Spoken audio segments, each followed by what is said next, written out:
Today a little bit more. Group 3 then. That's right. We are not finished. Yeah. Okay, so let's finish the. By the way, anybody else has got any comment, anything to say from last week's session? Okay. Sorry, Yeah, sorry. The last time we talked about the Gayatri. So, what is actually your opinion about the Vishwamitra? Thousands of years before he got the Gayatri. Is it in one life or many life? Your opinion, Sairam. One life or many life? That means you are saying that. You mean to say that means 1 year, 94 within 90 years. He did within that one life, he got the thing, is it? No, I think for Vishwamitra's soul to have achieved that kind of perfection, his soul must have gone through many, many years of tapas, doing that to a point. Finally, when he reaches this, I think it's many, many lives. That's what I think. That's what the thing is saying. For him to achieve that level of maturity in order for the Gayatri to be conceived and for him to chant and for him to realize, you see. Thank you. Yeah. Okay. Yes. So can we now quickly go to the who's presenting now?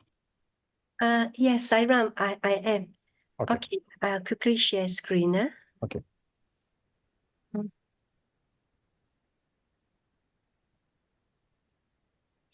Can you see? Can No. you see the? Oh No. no. Oh, sorry. Hold on. Now we see the logo. All right. Just a second. Now we see Genie Boo. Okay.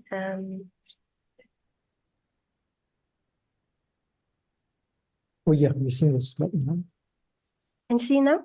Yes. Okay. Thank you. All right. So we shall continue with the last two slides from last week. Okay. Shall we go straight to the two slides? Yeah. Yes. All right. This one is a question on which is easier to practice. Is it love all, serve all, or help ever, hurt never? Personally, I feel that help ever, when we see someone who needs help, we usually go forward to help. It's not a problem if we can manage it, you see. And hurt never, it's not in our nature to hurt anyone or anything. Therefore, I feel that this help ever, hurt never is easier to practice than love all, serve all. To love all, serve all, we will need to understand the principle of oneness or to see God in everyone. So this is more challenging, but we would like to open to the participants here on their views, right? Sairam. What do you all think? Sairam. Comment? I think love all, serve all. It's easier. Okay. Okay. Anybody else? Actually, both look easy, but it's never easy unless we have reached the oneness. Yeah. Right? Sairam. Yeah, unless you have pure heart. Pure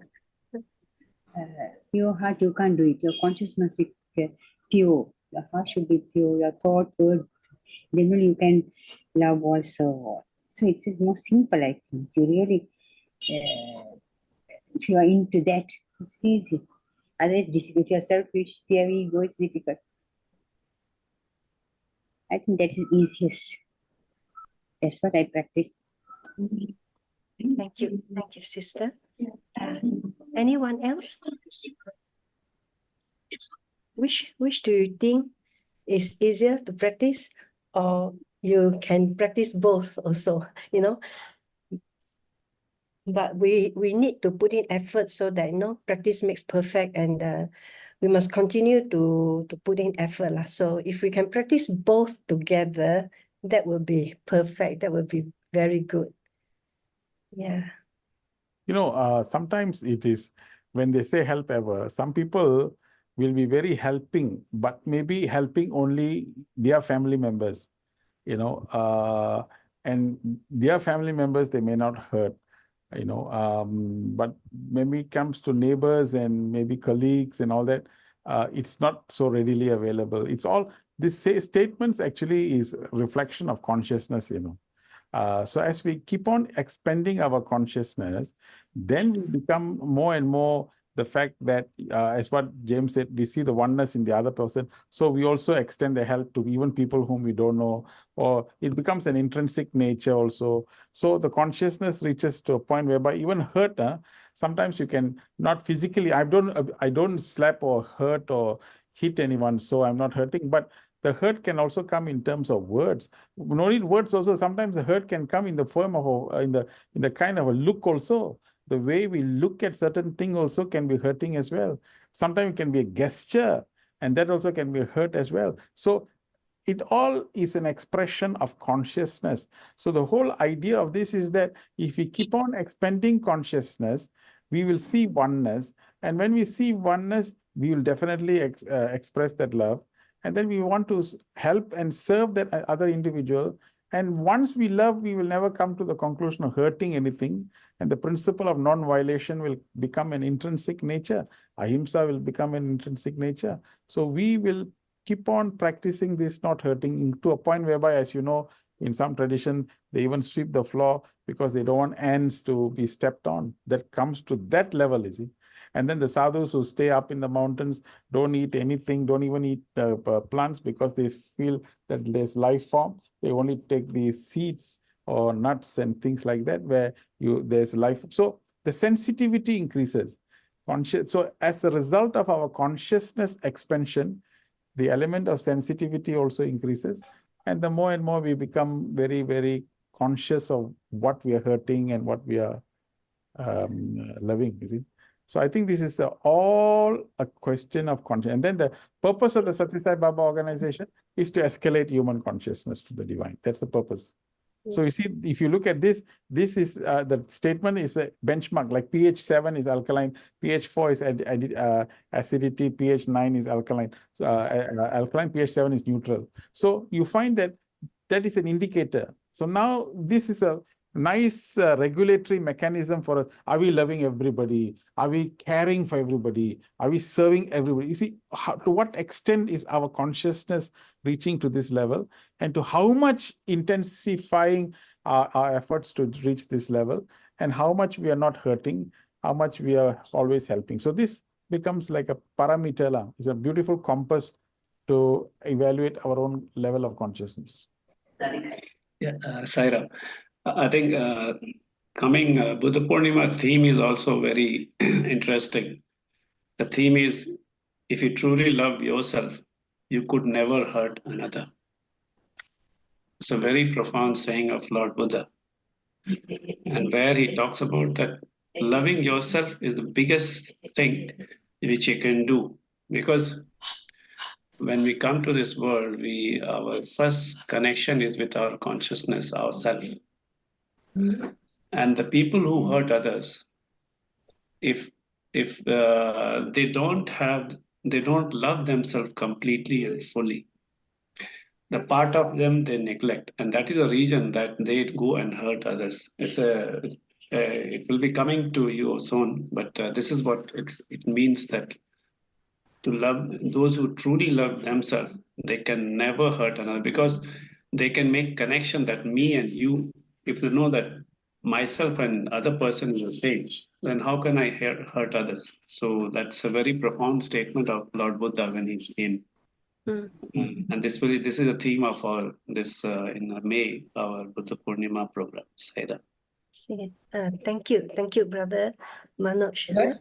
Yes. Can I one thing very interesting story, a true story. Many years ago, when I initially first few years coming to know Swami, a friend brought me to see former Minister of India, Energy, I think Rao. I think his father is the one who got the psychiatry or something like that.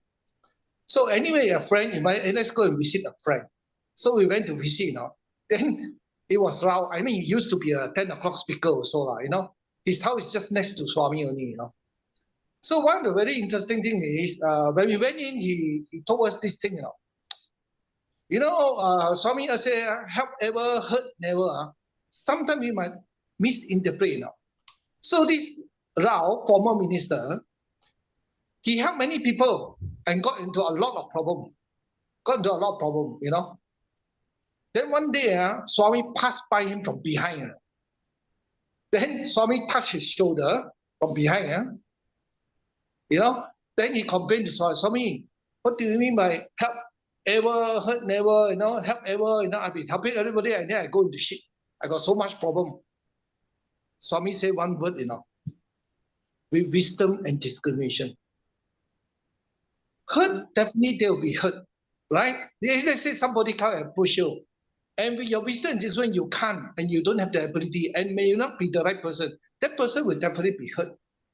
But doesn't mean that we can't hurt, because you have to use your wisdom and discrimination. Swami said, not everybody we can help, and then we get into trouble. So Swami passed by and said, help ever, hurt never, with wisdom and discrimination. That is the full sentence. Sairam. Yeah, well, yeah, that's such a, Swami's answer is so good, nah? Yes, what brother said is true. You love yourself, you will love all, serve all, because you will understand other people's feeling and everything. So it's naturally, help ever, hurt never. Correct. Thank you. Yeah. Yes. Any more? We move to the next slide. Okay, we move. All right. The next one is between every stimulus and response, there is a space. Within this space, we have the capacity to choose our response. May we all strive to choose peaceful responses. I first learned of this saying in one of our STP classes, where it was quoted in one of the modules. In fact, this saying is very, I feel that it's very transformative. It teaches us how to think first, and then that's how we transform. So we would like to also invite participants' views on this.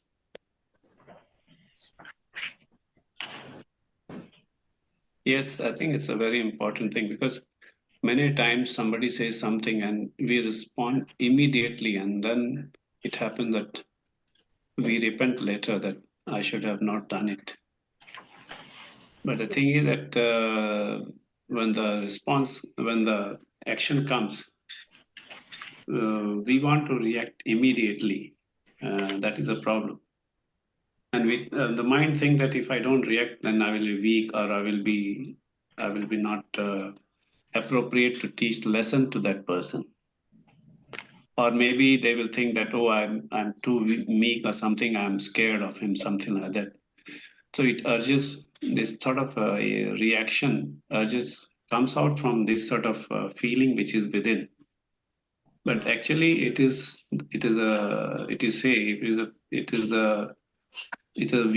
our weakness which makes us to this conclusion. Because if we are resilient, we will be able to absorb the harsh word or somebody has told. At the same time, we can give a response by pausing and seeing what is the right moment and what is the right time to give the response.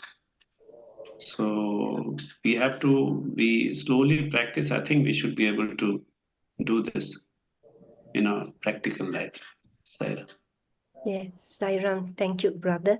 Actually, this person, Viktor E. Frankl, who said this, he actually said more than this. He said, even in the most painful, confusing times, we have the power to choose our response. And in that choice lies our growth and our freedom.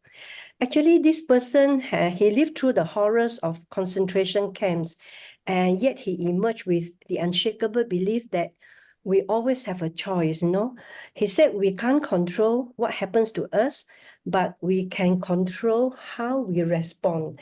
And he also said, suffering is an inescapable part of life, but it also holds the potential for deep personal growth. This is really very transformative. And then he also said, when we are no longer able to change a situation, we are challenged to change ourselves. You know, so beautiful, right? Yeah. So can we have more views on this? Sairam, sister. Sairam? Okay. The basic Vedanta philosophy is this. Every human being in the course of their life, at every moment, they will have a multitude of thoughts in any situation. Then when there is a multiple of thoughts in any situation, they have to make a choice. That choice is what you have referred there. Between every stimulus and response, there is a space. So there is a moment for you to make a choice. Once you make your choice, you have to bear the consequences of that choice. That is what the Vedanta philosophy says.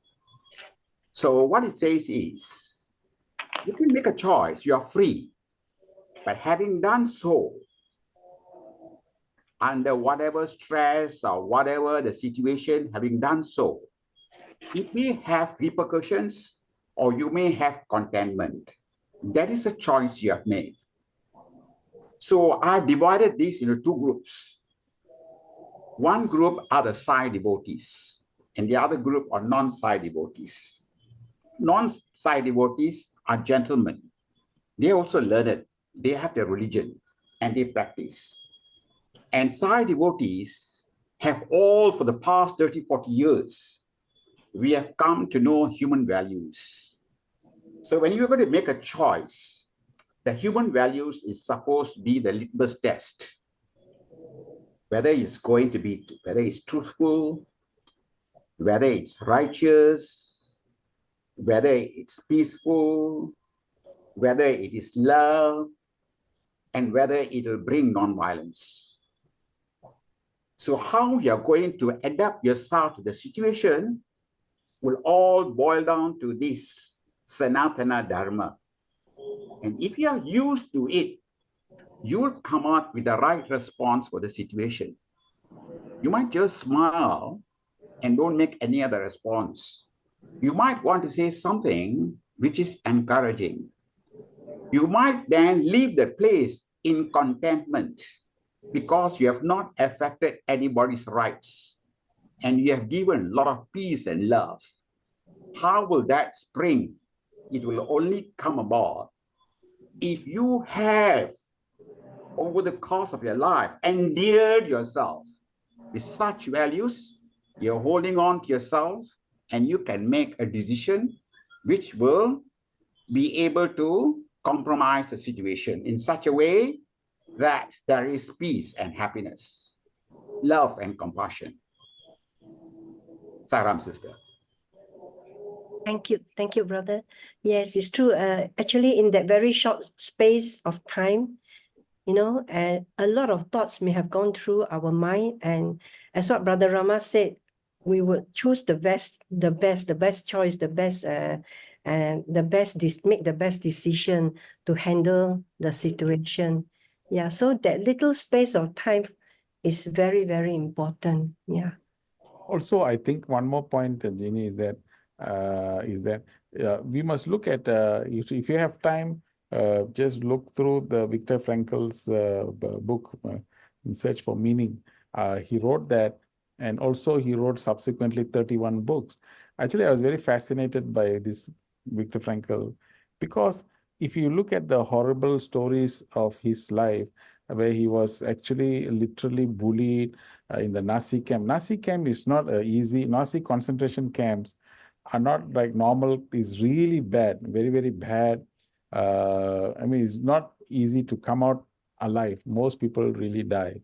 So what he did was they took them on a truck.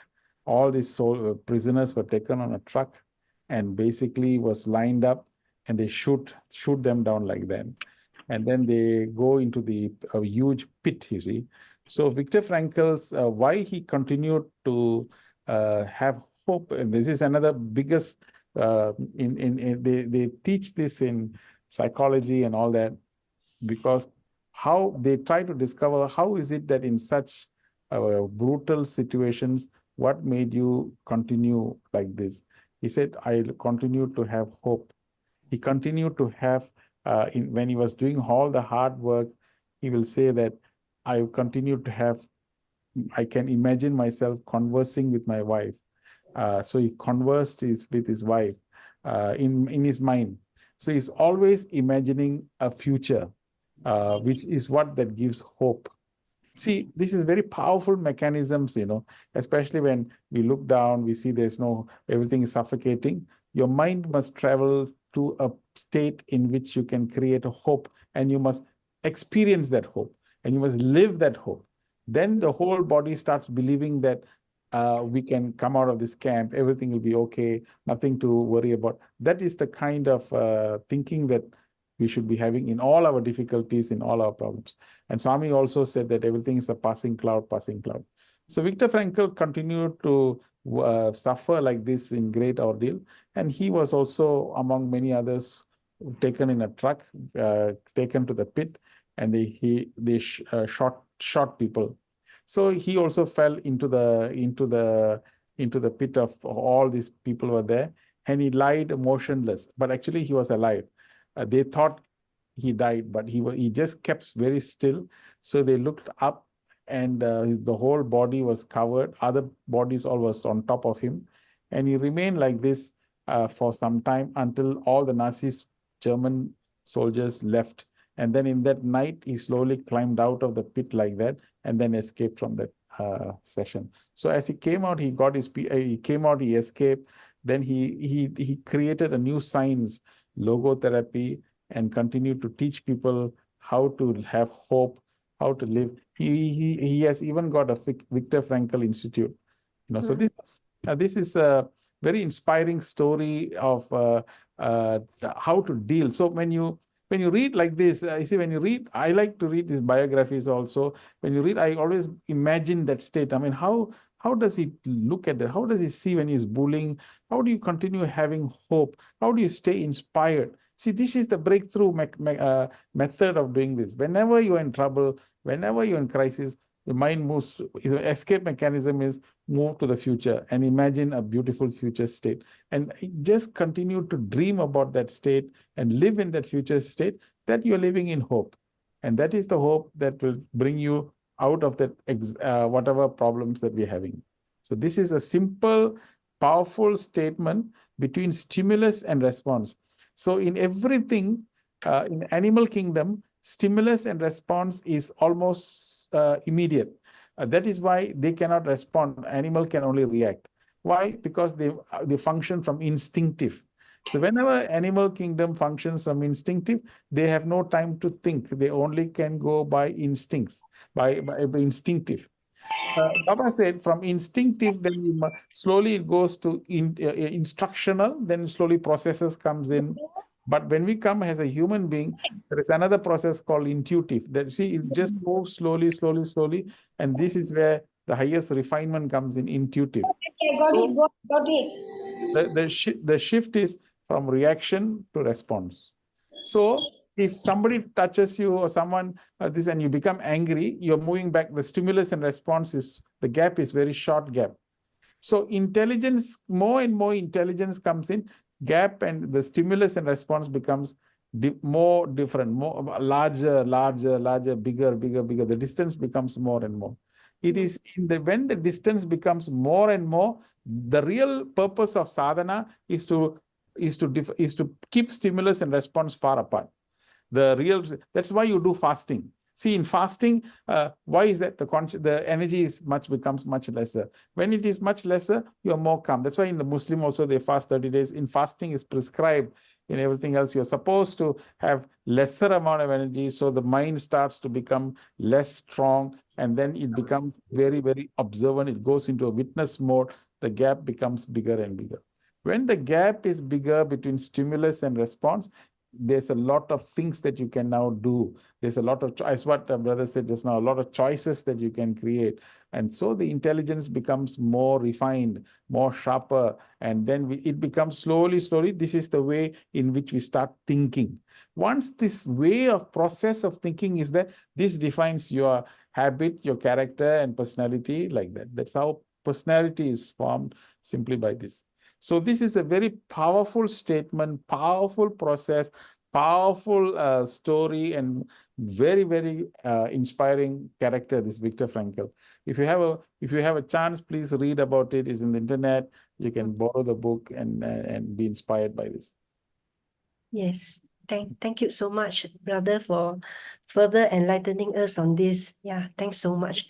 So any more or I think the meditative mind will have a very long, there you feel that when you're doing meditation for longer years, you can get that blank between the stimulus and response, where you feel that the time has enlarged.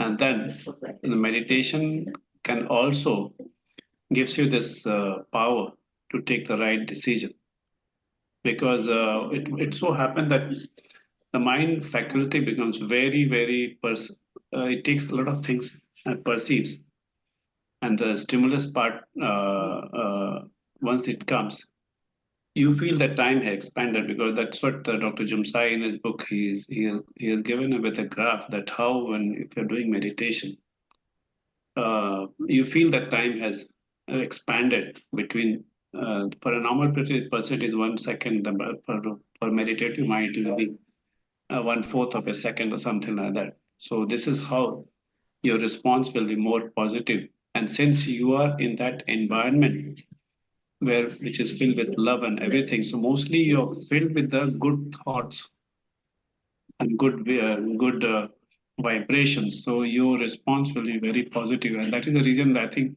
Lord Buddha and all, they could never get agitated. They could never, in those crisis situations also, their response used to be very positive. Saira. Sairam, brother? I think when we allow that space to become bigger and bigger, maybe we don't even have to respond, Is that correct? No. In everything that happens, there must be a response. For example, today there's a study circle, 8:30 there's a study circle. Okay, and then we can have many options there, isn't it? So what is it that makes us come inside? Or something happened. So there's a thinking, no, maybe I can postpone that event so that I can come here. You see, there is a reaction. Oh, no, I don't have. Immediately I jump and I switch off and go off. Then you're reacting. So in every situation, we have to respond in every circumstance. How we respond is culture. So this how we respond is the culture. And Swami said the end of culture is perfection. So it all goes back to the mind. And this is the secret of the mind. Every thought that comes, one thought to the response thought, the stimulus, thinking come and stimulate, there's a response. If you keep on increasing and increasing and increasing the distance, what is happening is you're giving more choices for the intellect to exercise. So when the intelligence comes inside and exercise, is it necessary? Is it good? Is it beneficial to me? Why should I do it in this way? Is there a better way of doing it? So all these questions comes in, it refines the response. When it refines the response, the personality becomes much better, more refined, more dignified, more careful, more caring. All these things comes from here. This stimulus response is the basis of your character building, actually. Yeah, wonderful. Thank you so much. Sairam. I think, Jenny, you're talking another paradigm which is also correct.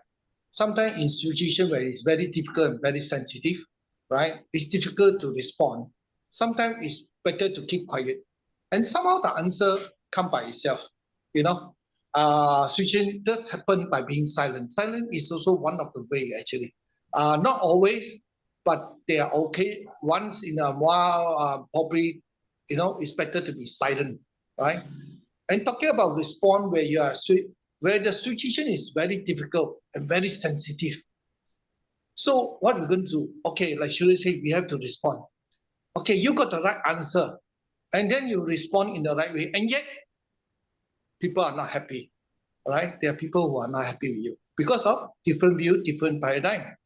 So the thing is, in this situation where it's difficult and sensitive, we can either respond or don't respond. Somehow, even we don't respond, the answer will come in some form, some way, right? Then even if we respond, people might be unhappy and all that. So the thing is, we ourselves must be ready that there'll be objection, there'll be people who are not happy.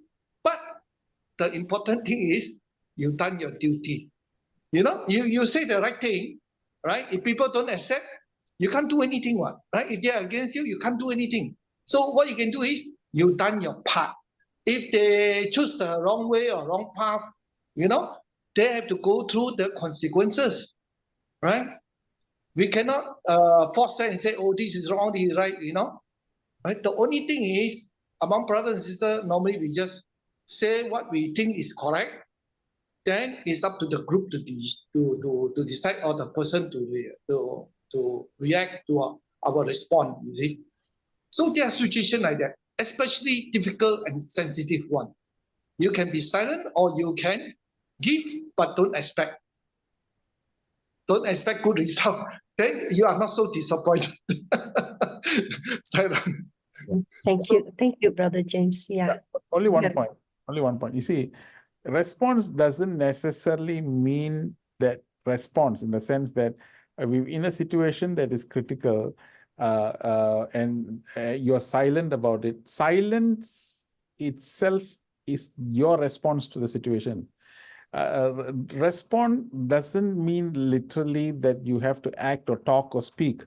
When a stimulus is given, and supposing in that situation you just blurt it out, it's a reaction, and that reaction can trigger many more things to happen.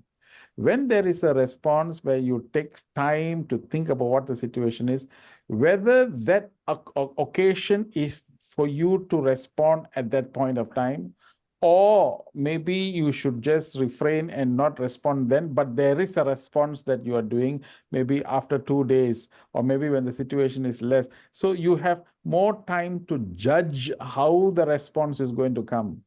So the response has got time frame within the whole stuff. That is why it is useful to respond and not to react, because now you added time into response. And when you have space and time inside, this is the wisdom part comes in. So you know exactly what is your wisdom, when you should execute, how much you should execute, to whom you should execute. The wisdom comes to control and regulate. So this is the basis of every response. So then there's certain things like at that point, if you say it will only multiply and increase the fire, there's no necessity for that. When it is not necessary, then why should we add more fire? I say, I don't know. Yeah, we'll think about it. Let us see, and then just leave it like that, and then create the response opportunity at some other point when it is more conducive. So that is what this gap means. Unfortunately, when the senses receive the stimulus, and if we do not discipline our mind to obey, which is the gratification, you see that the Mushikan, Ganapati's Mushikan holding the Modakam, looking at the Ganapati at the top, if you look at the picture, that is a delayed reaction, which means I can eat this Modakam, but I'm not eating it. I'm waiting for looking up at Ganapati, which is representing the intellect, to sanction my action. When the intellect is sanctioning the act of the mind consuming the modakam, that is stimulus response gap is already given there. So I'm now allowing my intellect to sanction whether I should give, I should eat, I should not eat. That's the picture actually to demonstrate. Stimulus response gap is best expressed in the Ganapati picture. Wow. And most beautiful expression of everything. In fact, that is the expression of intelligence, because you are cutting the mind. Most people, what they do is they just follow the dictates of the mind and live very superficially, artificially, reacting to the world, and then the mind controls. Mind is totally there. But when the intellect comes in, the intellect knows when you should respond, how you should respond, like that. So, but it comes from practice. So, but because we are so close to the mind, the great rishis prescribed sadhana, like what James said, meditation, or what japa, all these exercises are to increase the distance between the stimulus and response, so that there's more time for us to evaluate. This time to evaluate the response is a very critical component, because it is giving exercise for the intelligence to participate in our life. Most of the time, the intelligence is not having enough time to come inside. Mind is hijacking our agenda. So we're living a mindful life. That's why they introduce mindfulness. So become more conscious of the mind, more aware of the mind. Yeah, actually, Dr. Suresh, the silence is one of the response, but probably a delay answer. Yeah, Sarah. I just learned so much. I think all of us here learned so much from this. Thank you, Brother Suresh. Any more? Sister, spirituality means love.